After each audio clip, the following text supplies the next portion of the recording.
편 1절에서 6절 말씀입니다.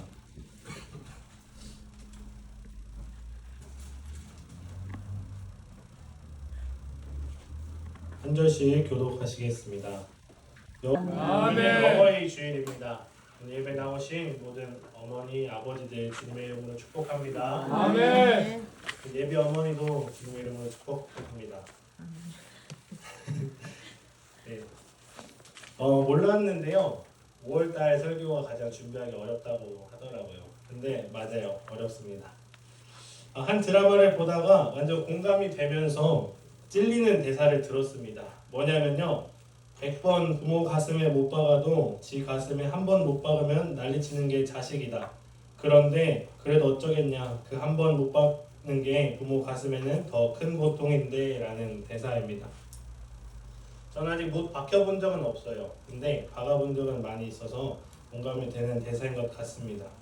5월은 가정의 달입니다. 가장 아프게 하는 달이기도 하고 가장 사랑하면서도 가장 아프게 하는, 그러나 그 아픔 또한 결국에는 사랑으로 깨닫게 되는 공동체가 바로 가정인 것 같습니다.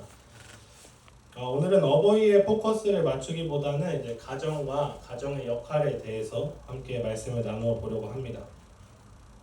오늘 본문 말씀인 시편 128편과 짝이 되는 시편의 말씀이 있는데요. 바로 127편의 말씀입니다.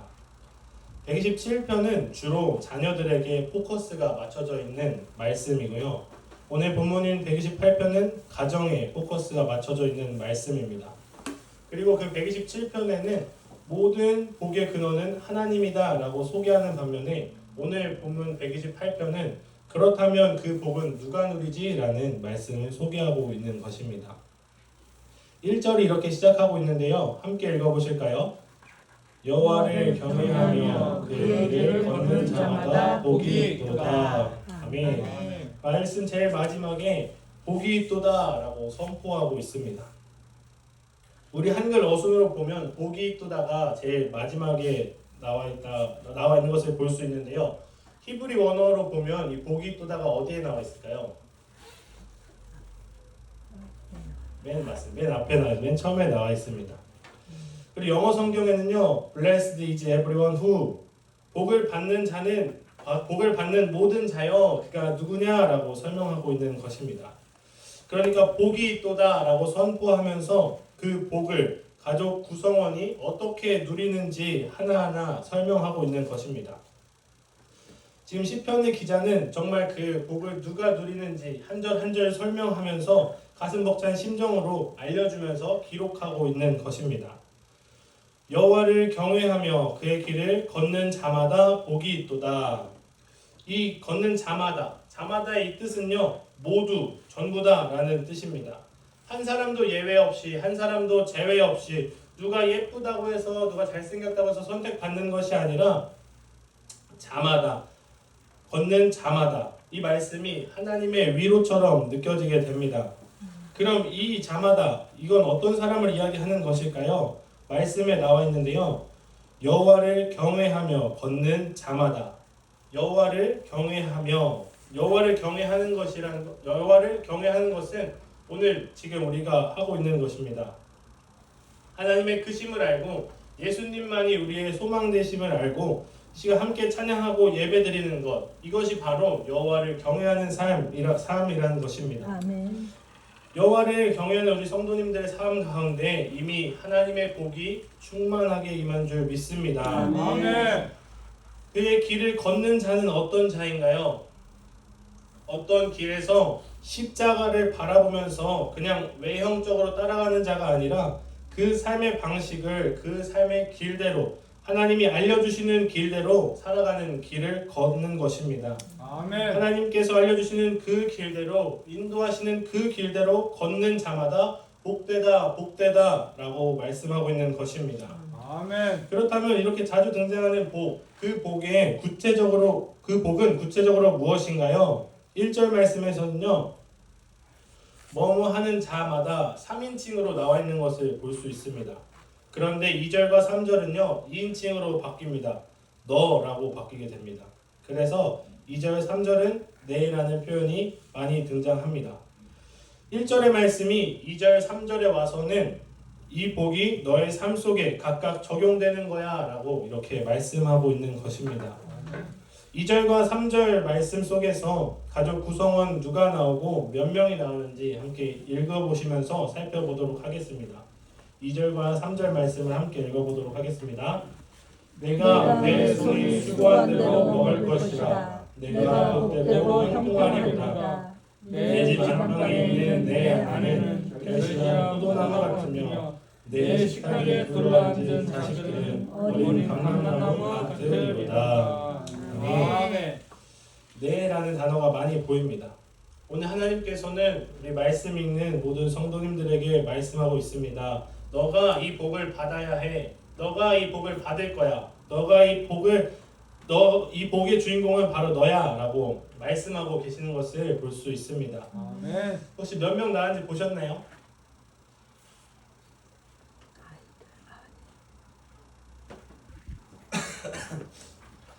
3절에 먼저 보시면 아내가 나와 있고 자식들이라고 나와 있습니다. 복수형이죠. 그러니까 자식들은 2명 이상. 그리고 2절 말씀에 보시면 명칭은 따로 없지만 네라고 나와 있어요. 그런데 수고하는 사람이라고 하니까 누구인 것 같으세요? 내 손이 수고한 대로. 성경에 기록한 시대적 배경을 보면 남자로 해석할 수 있습니다. 그러니까 남편, 가장으로 해석할 수 있습니다. 수고하는 가장의 모습. 그래서 2절에는 남편, 가장들, 그리고 3절에는 아내와 자식들에 대해서 나와 있는 것을 볼 수 있습니다. 오늘 우리가 이제 이 배경을 바탕으로 함께 나눠보실 하나님의 은혜는요, 말씀을 한 절 한 절 보시면서 이 말씀 속에서 가정 안에서 가정 구성원들은 어떻게 살아가야 하는 것이 하나님의 복을 누리면서 살아가는 것인지 함께 살펴보도록 하겠습니다. 첫 번째는요, 손이 수고한 대로 먹는 가장이 있습니다. 물론 가정이 함께 먹겠죠. 2절 말씀입니다. 내가 내 손에 수고한 대로 먹을 것이라. 내가 복되고 형통하리로다. 한 가지 질문을 드리겠습니다. 수고한 대로 먹는 것이 복인가요? 열심히 수고하고 일해서 먹는 것이 복인가요? 손이 수고한 대로 열심히 일을 했어요. 돈을 벌고 그래서 먹었습니다. 이게 복인가요? 네, 복이 맞습니다. 어쩌면 수고한 대로 일한 대로 먹는 것이 당연하게 느껴질 수도 있습니다. 내가 수고했으니까 내가 먹는 거고, 내가 수고했으니까 내가 돈을 버는 거고, 내가 수고했으니까 내가 살고 있는 거야. 당연하게 생각할 수 있습니다. 그런데 세상에는요, 내가 수고했는데 먹지 못하고, 내가 수고했는데 잘 살지 못하는 사람들이 있습니다. 그러니까 오늘 말씀, 이 손이 수고한 대로 먹는 것이 하나님의 은혜가 아니면 우리가 뭐라고 설명할 수 있겠습니까? 시편 127편의 2절 말씀인데요. 너희가 일찍 일어나고 늦게 누우며 수고의 떡을 먹음이 헛되도다. 그러므로 여호와께서 그의 사랑하시는 자에게는 잠을 주시는도다. 여호와께서 먹을 것을 주셔야 우리가 먹을 수 있고요. 여호와께서 잠을 주셔야 우리가 잘 수 있는 것을 볼 수 있습니다. 그것이 바로 우리의 인생인 것입니다. 그런데 그렇다면 우리는 아무것도 안 해도 될까요? 그렇지 않습니다. 오늘 본문에 보시면 수고한 대로라고 기록되어 있죠. 무슨 말씀이냐면요, 주어진 삶 속에서 최선을 다해서 수고하면서 살아라 라는 것입니다. 일확천금의 꿈을 내려놓고 정직하게 일하고 정직하게 벌어라 라고 말씀하고 있는 것입니다. 갈라디아서 6장 7절 말씀을 보시면요, 스스로 속이지 말라. 하나님은 업신여김을 받지 아니하시나니 사람이 무엇으로 심든지 그대로 거두리로다. 아멘. 이 말씀을 통해서 하나님의 성품을 볼 수 있습니다. 사람이 무엇으로 심든지 그대로 거두리로다. 하나님의 성품은요, 그냥 막 거두는 것이 아니에요. 심는 대로 거두는 것입니다. 우리가 수고하고 땀을 흘리면서 살아갈 때에 그 안에서 하나님께서 보람을 느끼게 해주시고요, 각자에게 주어진 삶을 감당할 때에 그 인생을 아름답게 살아갈 수 있는 맛을 느끼게 해주시는 것입니다. 아멘. 이것이 하나님께서 우리에게 주신 복을 우리가 하나님과 함께 누리며 살아가는 것이 아닐까요? 수고하는 삶 그리고 최선을 다해 사는 것이 무엇일까 한번 생각해 보았는데요. 최선을 다하는 삶은 기도하는 삶이더라고요. 최선을 다해 사는 삶은요, 예배드리는 삶입니다. 아멘. 하나님, 제가 저에게 맡겨진 일을 최선을 다했습니다. 저에게 주어진 그 일을 묵묵히 감당했습니다. 그 이후의 삶은, 그 다음 것은 주님께 맡겨드립니다. 믿는 자들에게 최선을 다하는 삶이라는 것은요, 맡겨진 일에 최선을 다합니다. 묵묵히 주어진 삶을 감당해서 나갑니다. 그런데 그 다음의 결과는 주님께 맡겨드리는 것입니다. 아멘. 주어진 삶에 최선을 다하고 그 이후엔 하나님께 맡겨드리는 우리의 삶이 되시길 소망합니다. 아멘. 두 번째는요, 결실한 포도나무 같은 아내입니다. 3절 말씀인데요. 내 집 안방에 있는 내 아내는 결실한 포도나무 같으며 내 식탁에 둘러앉은 자식들은 어린 감람나무 같으리로다. 아멘. 결실한 많은 열매를 맺는 아내의 모습을 나타내고 있습니다. 이 열매는 무엇을 의미할까요? 자식을 의미합니다. 자식을 풍성하게 낳고 양육하는 것입니다. 유대 문화 속에서는 많은 자녀를 낳고 신앙 교육을 철저히 하는 것을 볼 수 있는데요. 그러면서 부모와 자녀가 함께 철저하게 신앙생활을 하고 있는 것을 볼 수 있습니다. 그리고 그 믿음의 자녀가 자라서 믿음을 신앙 안에서 살아가는 것을 보는 것만큼 복된 일이 어디에 있을까요? 우리 아내 되시는 성도님들은 어떤 열매를 삶 속에서 맺기를 원하시나요? 하나님께 기도할 때마다 하나님, 저 이 열매를 맺고 싶습니다. 이 열매를 맺기를 소망합니다. 라고 기도하시길 소망합니다. 아멘. 그렇다면 어떤 열매를 맺기를 원하시는지, 어떤 열매를 맺기를 소망해야 하는지 말씀 통해서 한번 보도록 하겠습니다. 열매하면 딱 떠오르는 말씀 있지 않으신가요? 갈라디아서 5장 22절에서 23절 말씀인데요. 오직 성령의 열매는 사랑과 희락과 화평과 오래 참음과 자비와 양선과 충성과 온유와 절제니 이 같은 것을 금지할 법이 없느니라. 아멘. 아멘. 이 성령의 열매들이 우리 삶 속에 주렁주렁 맺히고 열리게 되면 그 열매를 누가 가장 많이 누리게 될까요? 내가 가장 많이 누리게 되는 것입니다. 아멘. 우리 안에 성령의 열매가 가득하면 내가 가장 많이 누리게 되는 것이고 가장 먼저 누리게 되는 것입니다. 아멘. 우리 마음속에는 늘 화가 있고 분노가 있고 비교가 있는데 시기와 질투가 있는데 이런 것들이 많았는데 성령의 열매가 충만하여지면 하나님, 내 안에 이런 열매들이 있네요 하면서 내가 제일 먼저 성령의 열매를 누리게 됩니다. 그 다음은 우리 가족들, 자녀들이 누리게 되는 것입니다. 이 풍성한 성령의 열매를 마음껏 누리시길 소망합니다. 아멘. 아내를 나타내는 표현이 하나 더 있는데요. 내 집 안방에 있는 내 아내. 이때는 남녀가 구분된 방을 사용했다라고 합니다. 이 내 집 안방에 있는 내 아내가 어떤 의미냐면요. 집안의 가장 구석구석까지 손길이 미친다라는 의미입니다. 머리가 아프실 수도 있어요. 집안일이 많다라는 것처럼 느껴지실 수도 있는데 아내의 손길이 구석구석까지 미친다라는 의미는 우리의 성령 열매가 충만하여져서 가정 구석구석에 하나님의 풍요로움이 아내들을 위해서 채워진다라는 의미입니다. 가정 구석구석에 하나님의 풍요로움이 우리 아내 되시는 성도님들 통해서 채워지시길 소망합니다. 아멘. 세 번째는요, 어린 감람나무 같은 자녀입니다. 3절 말씀인데요. 내 집 안방에 있는 내 아내는 결실한 포도나무 같으며 내 식탁에 둘러앉은 자식들은 어린 감람나무 같으리로다. 자식들을 지금 어린 감람나무 같으리로다 라고 말씀하고 있습니다. 감람나무가 어떤 나무인지 알고 계시나요? 올리브 나무입니다. 올리브 나무는 특징이 있는데요. 올리브 나무는 새 묘목을 얻을 때, 어린 나무를 얻을 때 씨를 뿌려서 이렇게 얻는 것이 아니라 늙은 나무에 새 순이 돋으면 그 새 묘목을 통해서 새로운 나무가 자라게 된다고 합니다. 죽음을 향해 가고 있는 고목에 있는 새 가지로부터 새 생명을 이어나가는 것입니다. 그러니까 부모는요, 어린 자녀들에게 하나님이 주시는 소망과 생명이라고 하는 새 생명을 이어나가는 것입니다.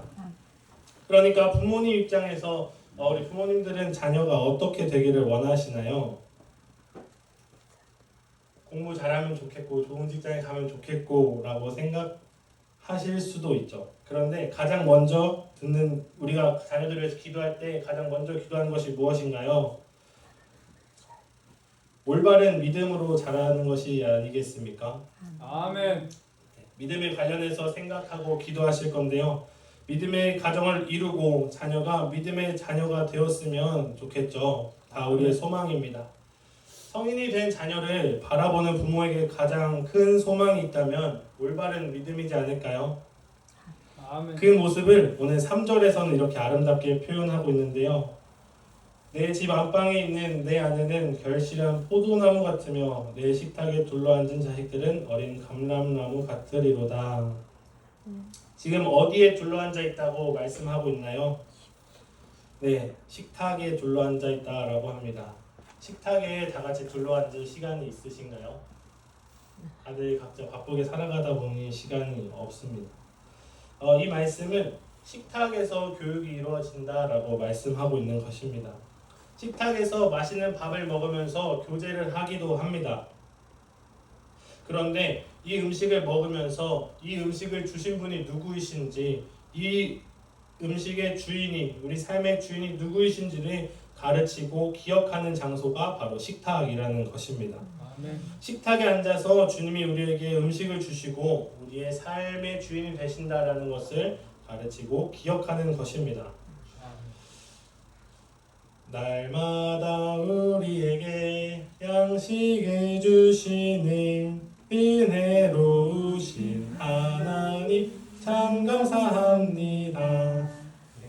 이 찬양 아시죠? 아멘. 네, 이 찬양의 가사가 우리 입술에서 끊임없이 나오는 우리 고백되길 소망합니다. 아멘. 우리 자녀를 표현하는 단어가 하나 더 있는데요. 어린 감람나무의 어린입니다. 이 어린은 우리 자녀들의 가능성, 잠재력을 이야기하는 것입니다. 아멘. 감람나무는 성장하는 속도가 엄청 빠르다고 하더라고요. 그리고 그 빠른 성장을 통해서 많은 열매를 맺을 수 있다라고 합니다. 아멘. 그리고 그 열매로도 껍질로도 잎으로도 다 활용할 수 있다고 해요. 건축에도 쓰이고요. 요리에도 사용되고 미용, 의료 이 부분에도 이 올리브나무가 얼마나 많이 쓰이고 있는지 모릅니다. 이 말씀은 우리는 우리의 자녀를 바라보면서 지금 이 순간을 바라보는 것이 아니라 그 자녀 안에 있는 가능성에 대해서, 잠재력에 대해서 보아야 한다는 것입니다. 우리 때로는 현실만 보고 자녀들을 다그칠 때가 있어요. 그리고 실망합니다. 그런데 그때가 올 때마다 우리는 잠깐 눈 닫고 귀 닫고 하나님께 기도하시길 소망합니다. 아멘. 하나님, 어린 감람나무 같은 우리의 자녀가 이 세상의 모든 부분에서 쓰임받길 소망합니다. 그리고 결국엔 하나님께 쓰임받는 우리 자녀가 세상에서 주님께 영광 나타내며 세상에서 선한 영향력 나타내며 세상에서 빛과 소금의 역할 감당하는 자녀로 성장하길 소망합니다. 아멘.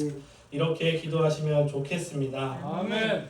말씀을 맺도록 하겠습니다. 사랑하는 향림교회 성도님 여러분, 오늘 우리에게 주시는 이 말씀을 통해서 세 가지를 기억하시면 좋겠습니다. 수고한 대로 먹는 복, 포도나무와 같이 결실한 아내, 그리고 어린 감람나무와 같은 자녀, 이 세 가지의 복을 하나님 안에서 풍성히 누리시는 우리 가정들 다 되시길 주님의 이름으로 축복합니다. 아멘. 기도하겠습니다. 살아계신 하나님, 오늘 말씀을 통하여 여호와를 경외하며 길을 걷는 가정에게 이 세 가지의 복을 누리도록 허락하시고 이 세 가지의 복을 내려주셔서 감사합니다. 주님께서 사랑하시는 우리 각 가정에게 이 세 가지의 복을 풍성히 누릴 수 있는 은혜를 더하여 주시옵소서.